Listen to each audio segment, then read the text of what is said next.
Welcome back to Rudy's 1/6 World for another First Thoughts video, and today we're ending the week with what I would consider an unexpected announcement from Hot Toys, and this time they're releasing the Open Armor Mark VII Diorama from Iron Man 3.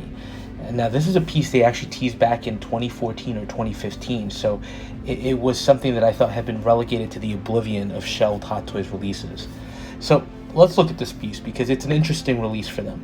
First of all, it is part of their Diorama series, so it's not a fully articulated figure or even a power pose here. Although it does have some movable parts to allow you to basically enclose the suit instead of having it fully opened. But it's supposed to be more on par with the Construction Mark III and the Construction T700 from the Terminator Salvation line. The one thing here is they are saying this is a die-cast piece, so that is really a nice upgrade in that we should be getting some great finishes, and it should feel like a more modern Iron Man release. So looking at this piece, I think the highlight is clearly being able to have it displayed fully open so you can see the inner workings of the suit with the open circuitry. And also, I think the key with this piece is it really needs to be fully lit to make that kind of impact. With the lights on, the interior detailing looks really intricate with the circuitry, the pieces, all these elements, and lit up in the blue LED glow, it definitely pops. It's also a nice touch that if you look at the front of the piece, the eyes and the chest reactor do light up. So if you do want to view the figure from a head-on perspective, it makes the figure still stand out, or the diorama piece.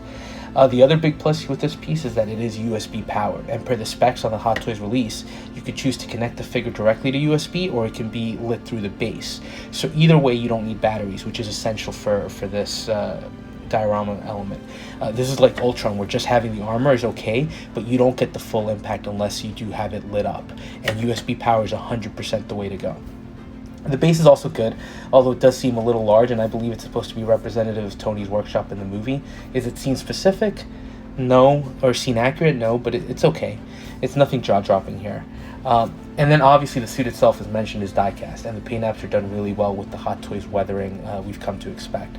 So I think from an engineering perspective, it's really good. Do I think it's worth it? I really think the answer depends on how much of an Iron Man or MCU fan you are. I don't think this is an essential piece. It does have a pop with the lighter features, so if you have the space it can display, I'm sure it's going to look fantastic. I'm interested in getting this one, but I'm in no rush. This is one of those pieces that I can wait for, and I think it's going to depend on cost. The other diorama pieces were hovering around the $100 to $150 range. With this being die-cast and with the lighted feature, I wouldn't be surprised if it breaks $200. And I think we have to be aware of that before we just commit to buy. So overall, it's a nice looking piece and something that was teased a long time ago.